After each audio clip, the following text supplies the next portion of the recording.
ntango ekoki boss na bakati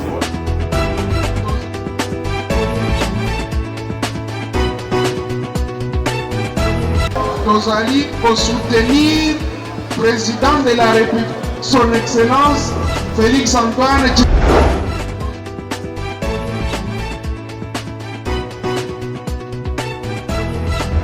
Sans cette femme, aucune vie n'est possible sur cette terre. Applaudissons cette femme.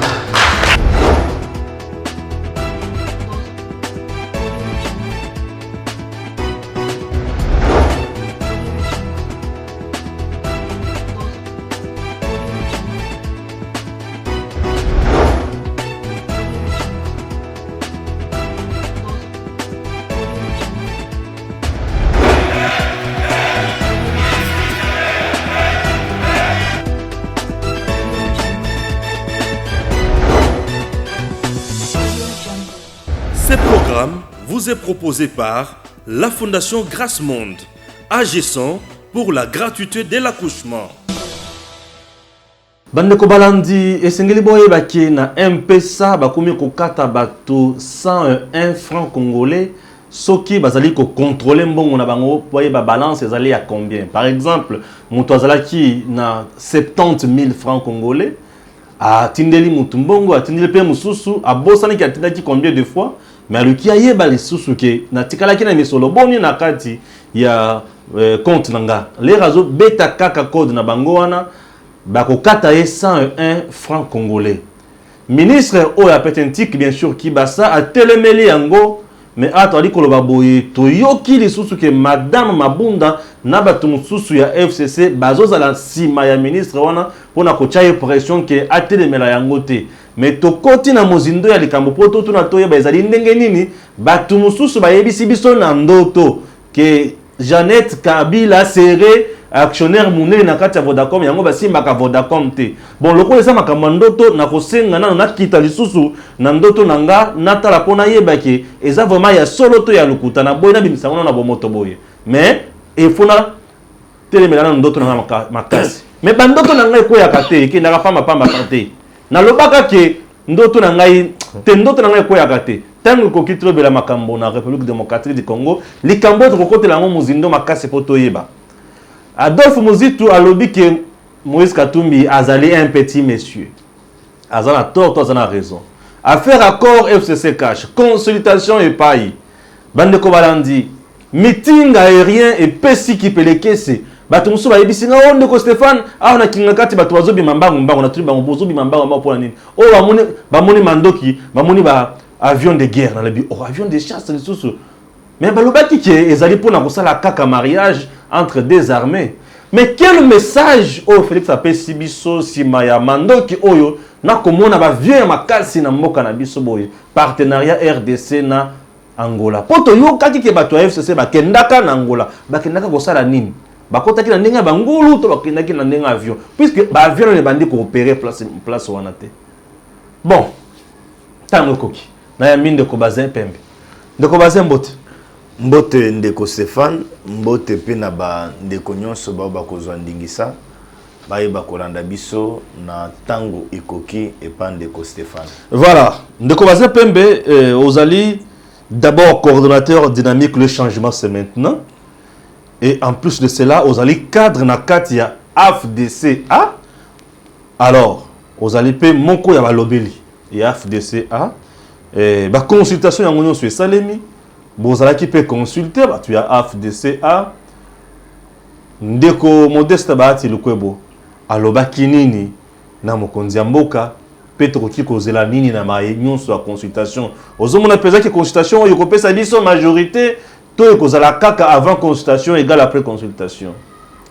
Merci beaucoup ndeko Stéphane na mutuna na yo ya yambo ba congolais sengeli bayeba ete et alinde conformément na constitution na biso na article nango 169 ne mokonza mboka Félix Antoine Tshilombo Tshisekedi azali ko consulter ba imboka parce que ye ali arbitre munene azali premier citoyen na biso soki mboka crise ezali entre FCC na cash ba oyo basilaki kosanga na place moko ete bayeba nkoma kotombola Congo ekende liboso et que peuple congolais a gagné la gestion ya mwana mboka Félix Tshisekedi soki biloko nyonso wana ezali kokokisa mate c'est tout à fait mokonzambo, c'est tout à fait normal mokonzambo ka aiba comment consulter classe politique congolaise asila ko consulter bateau asila ko consulter pe mwana mboka sénateur professeur Modeste Bahati Lukwebo parce que bato esengeli babosana te alini moya yambo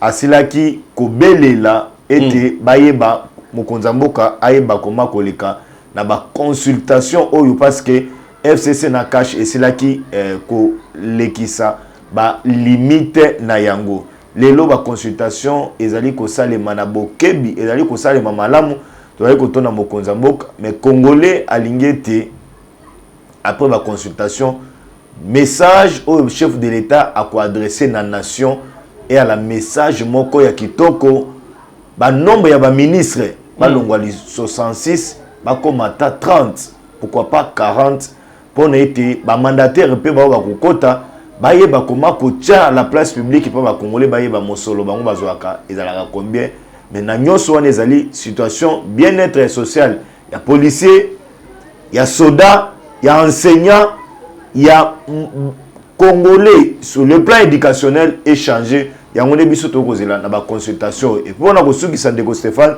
FCC na cache et la kisi ba limite na yango esengeli kufa nouvelle majorité mososo et se reconfigurer à niveau ya mais jusqu'à présent le président de la République a salissé la consultation une affaire privée a utilisé les moyens de l'État dans l'andine de Komoko Barnabé Milinganyo a le que le président esengeli va traduire la justice pour la trahison à détourner mbongo à l'État a salissé la consultation dans mbongo il y a l'État a utilisé les services à l'État a utilisé nyonso ya l'État on a les cambos privés. Comment on peut répondre na batunu so bali ko loba lenge wana?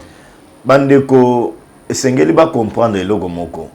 Bandeko nyonso to ba ko kenda ba consultation bazali kozonga kuna ba ko zwa transporter. Ba keina musolo na bango bazongi na musolo na bango. Aba pesi ba tombongo te. Bazali ko pesa ata mais toyoki ke une affaire ya 8 millions déjà ya dollars. Ndeko Stéphane, dans les consultations. Ndeko Stéphane, je suis en train de te rassurer. Moi, j'ai les gens qui ont été consultés. Bazali kokende kuna ba kozonga tana lo meya mon côté. Ah, puis on tombe côté. Je vais vous révéler une chose. Dans ce enveloppe rien na sima. Nazo révéler le komoko. Obi ba ebelé. Ba kanisa ki ete ba consultation yo ekozala pour na ba kende ba partage ba post. Ouais. Na ko pesa exemple ya ndeko moko ya lamuka. Nani wana?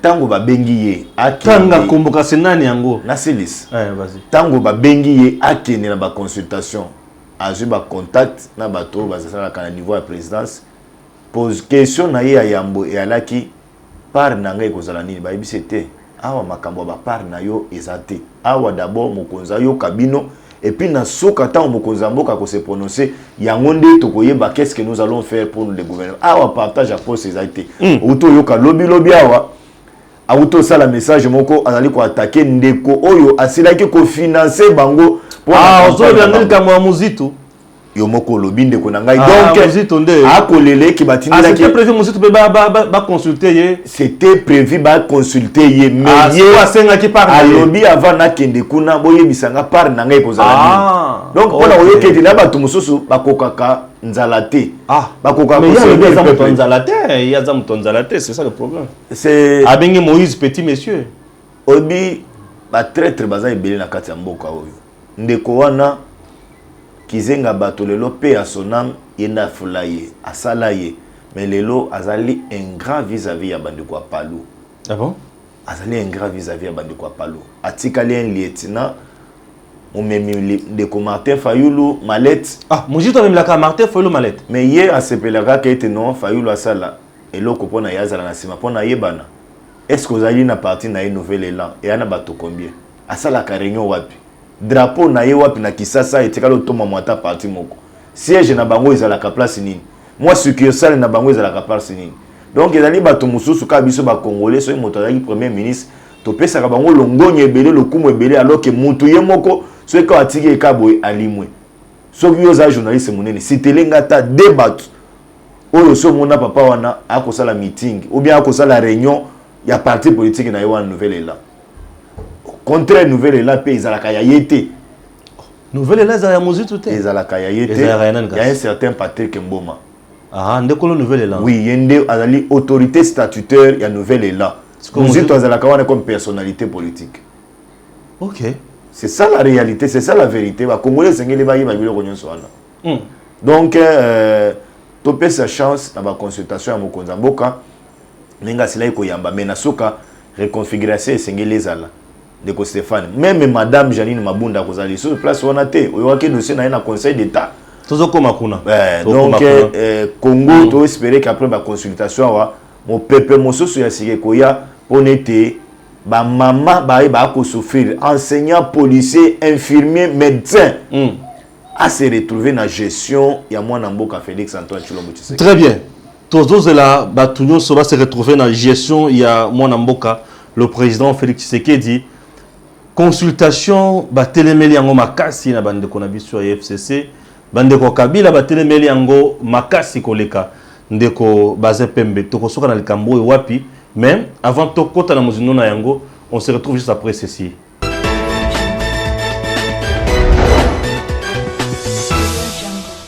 Ce programme vous est proposé par la Fondation Grâce Monde, agissant pour la gratuité de l'accouchement.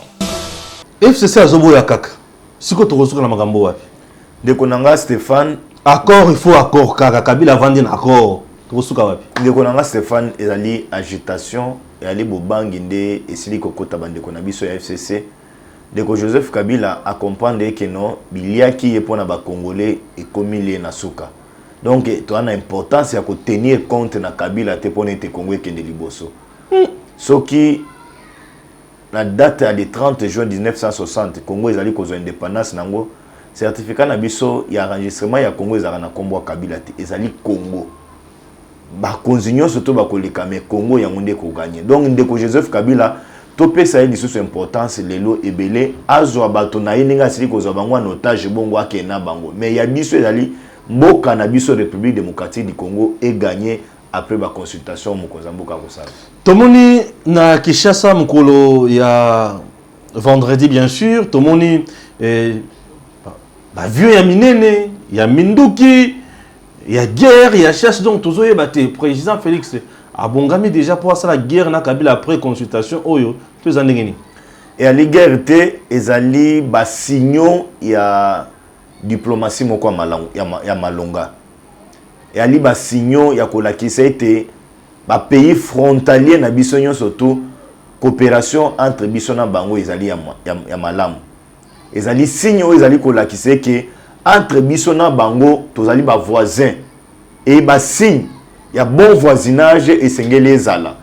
Et après signaux moko ya malonga o ezali kolakisa ete mokonza mboka avait man souci et que armée na biso ezala reconnu sur le plan mondial. Armée na biso ezala pe na efficacité moko boye.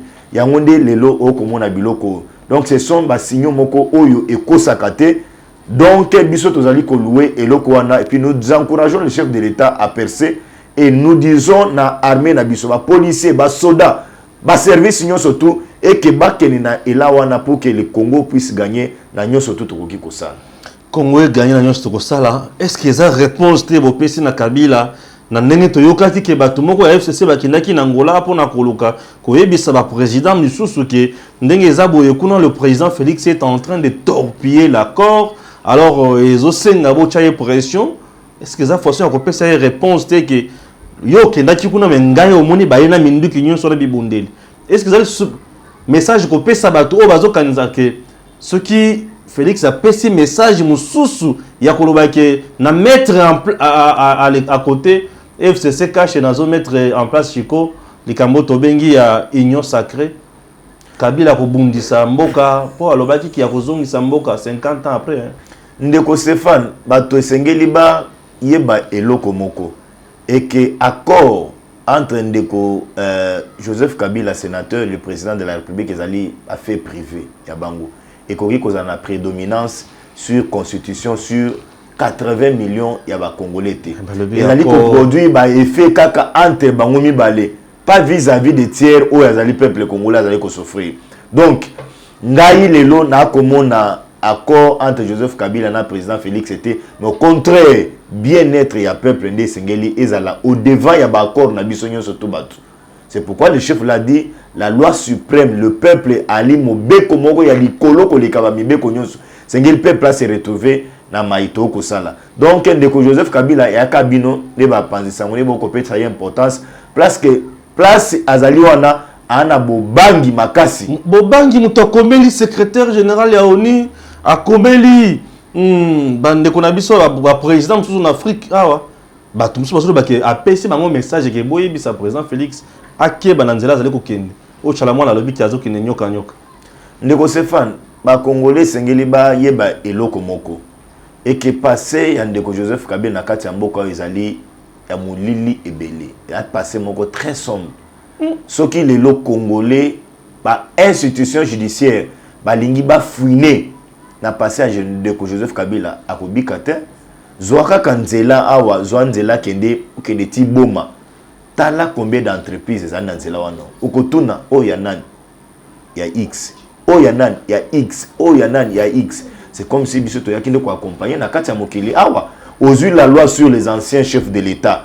Cette loi n'a pas avantage nyonso tout énorme na kati. 2500 militaires au Kabila zana bango. L'État congolais mutafuta bango. Ndeko nangai tozo 2500 militaires to tia bango à côté mais mon solo combien zwaka? $680 000. Mais ce que mo solo wana policier à cause à combien, infirmier à cause à combien, soldat à cause à combien d'hôpitaux tokoki kotonga na kati ya mboka na biso. Combien de nzela tokoki kotonga kati kana mboka na biso. Combien de centres de santé koki au salema na République démocratique du Congo. Mais nyonso eko kene na poche ya individu moko. Et puis soko tangi mobeko wana kati mwana ya ndeko Joseph Kabila lelo bandeko na ngai ba Congolais parce ba botamaki na sol ya République démocratique du Congo. Soki il y a nzekoti ba kozwela ye avion médicalisé ba ko traité ye. Avion bana muso bazokufa na kisenso.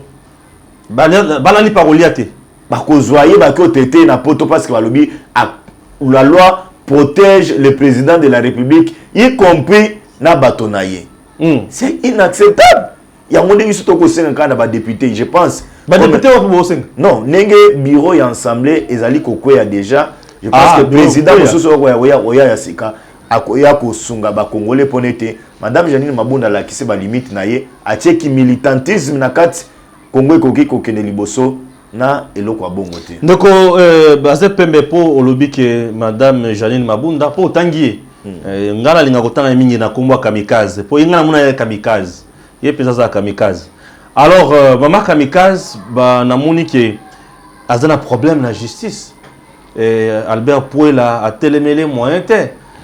Balobi Albert Pouela azali instrumentalisé mutu ya Congo central, balobi azali instrumentalisé.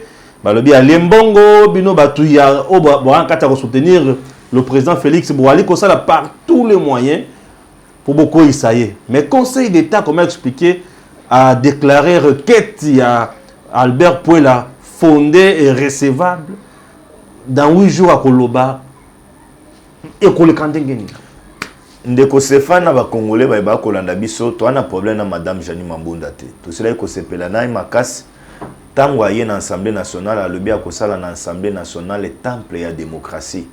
Ali phrase wana sela ki ko sepesa biso makasi. Mais lelo a se comporter à une militante ya PPRD. C'est que président Kamikaze ya nga simbi na coordonnateur ya FCC.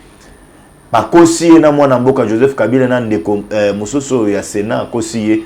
Mais lelo madame Janine Mabunda akotika na ntelantela musala ekobeba akolanda Jean-Marc Kabund. Oh, Moussale Kobiba Penza. Moussale Zobiba parce que ndeko Albert Fabrice. Est-ce que bureau Rukoya? Parce que ndeko Albert Fabrice Pouela depuis date il y a le 7 juin 2020. À cela qui commet la bureau et l'Assemblée nationale. À l'obi aussi là il copie sa rapport na bino dans les délais T. À cela qui na auto bengi na lopoto mukanda auto bengi mise en demeure. Après si bango 3 jours pour na bango moko ba démissionner sans contrainte. Mais bango ba boyo sala. Ndeko Albert Pouela auto ko féliciter à lobby basuki ka ba boyo sala azui mokanda sali requête en référé a qui déposé devant Conseil d'État. Yango le Conseil d'État va examiner banzozo bazalaki wana balobi non requête ezaki ya malamu recevable et amplement fondé mais to kozela banzozi bakata mais na komona mobeko ndenge ezalaki violer par bureau et Assemblée nationale. Il y a quelqu'un qui a dit que maman wana kotike la biso place secrétaire général il y a Assemblée nationale aïba comment conduire biso la constituer bureau muso na ba élection. Ce dossier, chers compatriotes, dans notre pays, il y a un monsieur qui avait dénoncé les Cambo, il y a bureau, il y a Janine Mabunda, il y a Assemblée nationale. Il s'appelle Murphy Pongo. Murphy Pongo à Komaka. À l'objet que bureau et Assemblée nationale, ils allaient réputer des missionnaires. Le coup là, tout ça, tanga qui va monter balongoli babwaki na bango, nde batumsusu ba qui ba pesa qui matoi ba pesi regard ba lobi ah. Moi na mbalo ngalo banini. Murphy Pongo, un jeune constitutionnaliste, Murphy Pongo, un avocat de son état, avait dénoncé que bureau et Assemblée nationale et Sengela qui épaisse rapport financier nango utakala na session en septembre mais tous les cas session wana ekenda. Or le règlement intérieur d'ordre intérieur et Assemblée nationale et lobby qui ce qui bureau épaissi rapport bien état financier na yangote ils allaient répéter des missionnaires bango moko muto avotaka makambo bato o bazana kati ya côté ya biso makambo ya respect ya constitution. Il a violé la constitution, c'est bien. Il passe à combien? C'est bien. Mais tout ça peut makambo aux salades. Il passe à combien? Non, il y a un gouvernement. Et c'est bien que tu as perdu. Il passe à combien? On dirait que le FCC a un franc.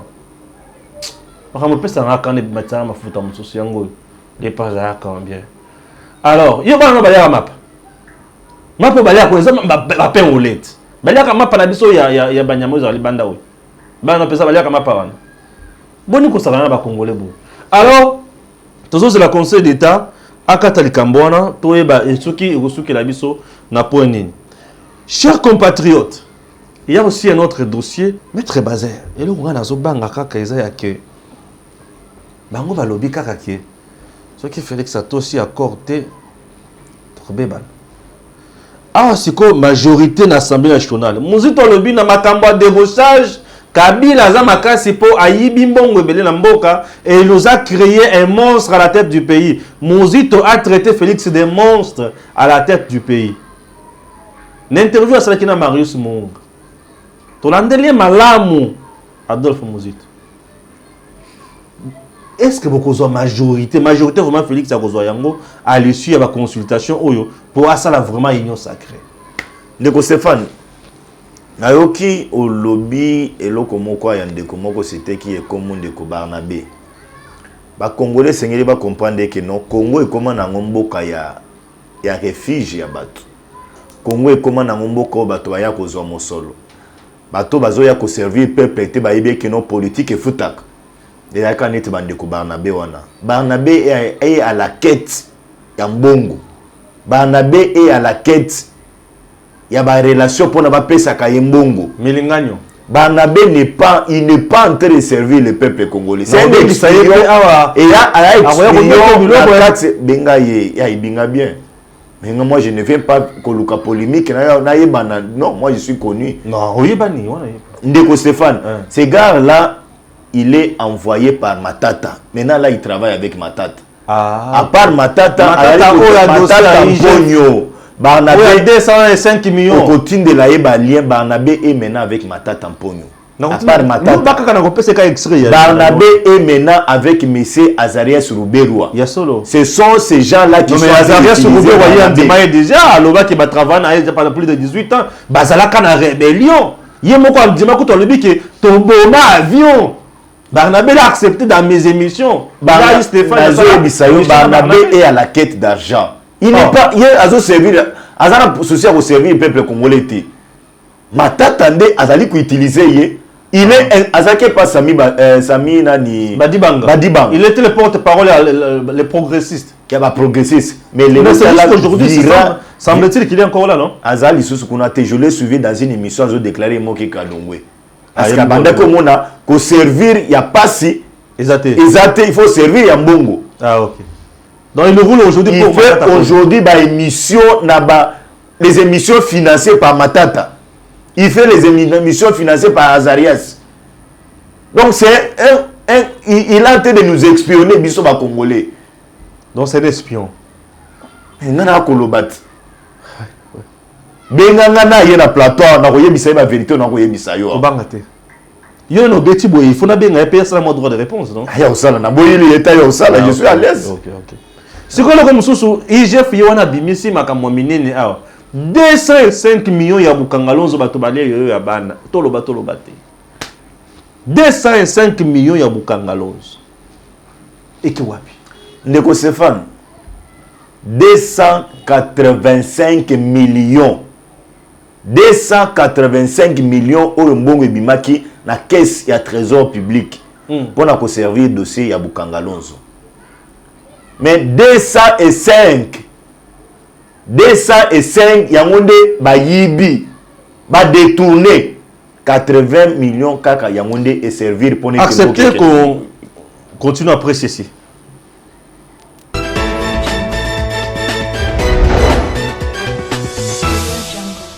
Ce programme vous est proposé par la Fondation Grâce Monde, agissant pour la gratuité de l'accouchement. Alors, dossier ya Bukangalonzo et nyokoli batu mingi 205 millions. Tout ça na makambo wapi ndeko Bazempengo.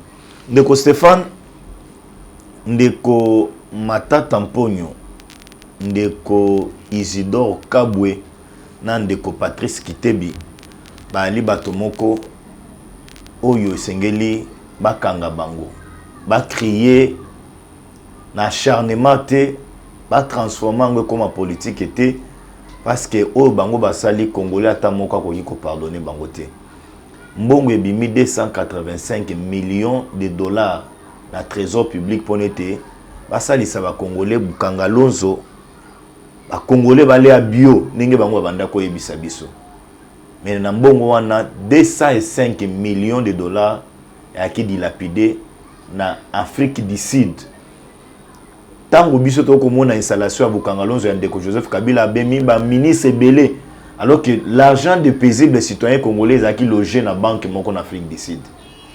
Ils a 80 millions de servir pour na kosomba ba engrais chimique, pour na kosomba ba tracteur oyo lelo e baby ba dépiécer mosusu ba keyi ko tchango na ba moteur oyo ezali ko servir na ba mai.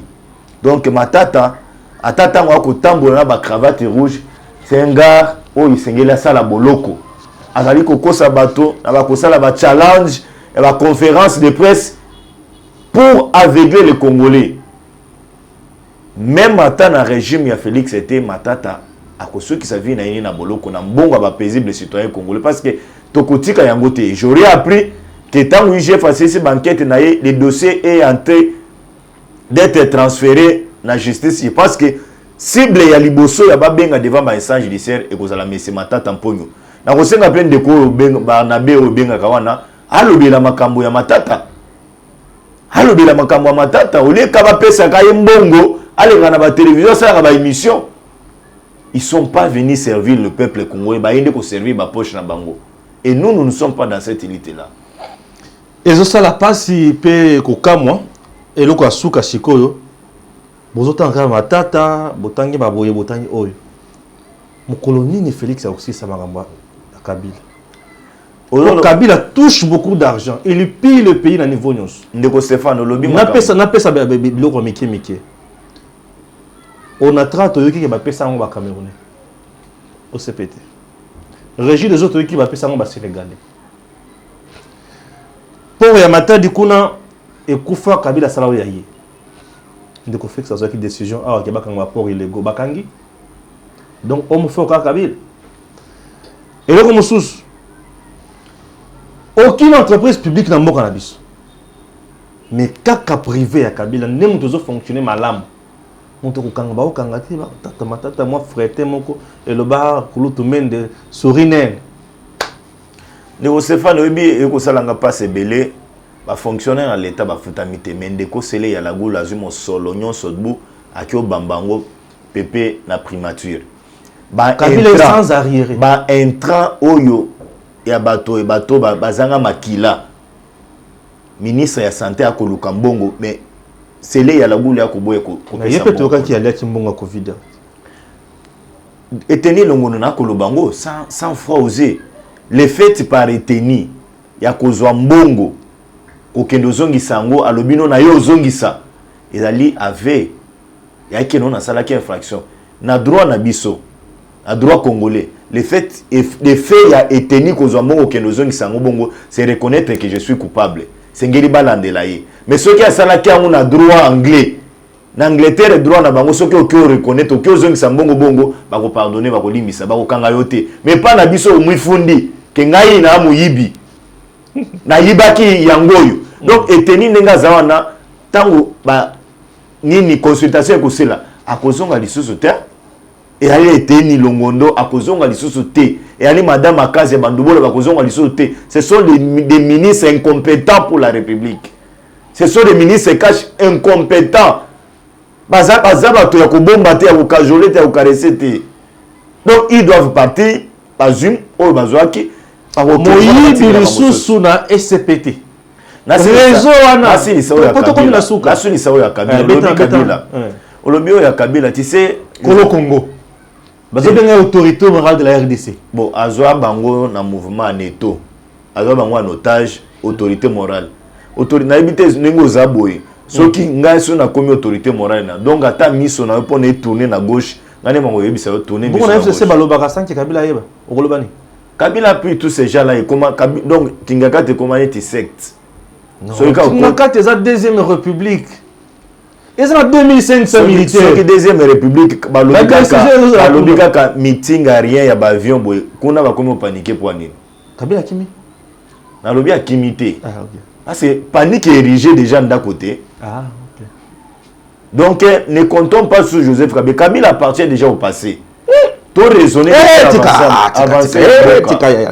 Kabila dini il appartient déjà au passé. Ya wapi ba passé tout na classe wana na lobi est-ce que biloko esali tout ni ba passé ka tout na classe wana est-ce que ibeti non jusqu'aujourd'hui Kabila a reçu information makambo eleka na mboka te il est informé na TNC ningi opposé informé na ya mbongo akoza yango to kosenga na ba député ba changer mobeko wana parce que Kabila zonga na statut normal yebisanga est-ce que bana ya nene ya Kasavubu baza dans azapé inséré dans l'ancienne loi pourtant ba statut en chef de l'État Kasavubu baza la loi on est les anciens chefs d'État élus c'était taillé sur mesure ya Kabila c'était taillé sur mesure ya Kabila par Robert Minako pas petit na hit mais Mobutu na mboko tokena ba élection pour na za na pouvoir te Mobutu na mboko tokena ba élection Mobutu to voter na MPRT to voter ba carte moko ya jaune muso soki ya vert ya rouge to voter na carte pourquoi on n'a pas inséré Mobutu na mbeko wana voter aux na jini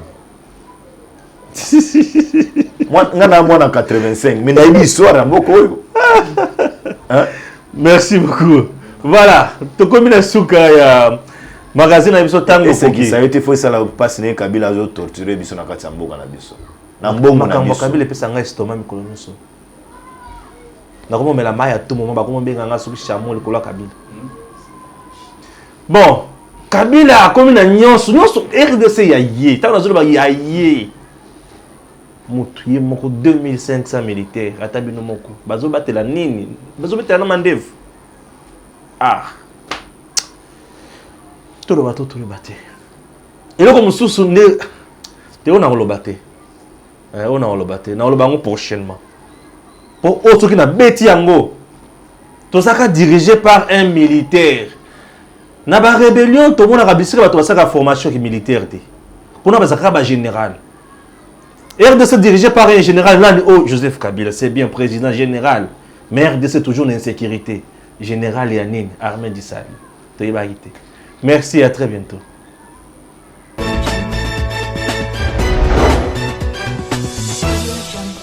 Ce programme vous est proposé par la Fondation Grâce Monde, agissant pour la gratuité de l'accouchement.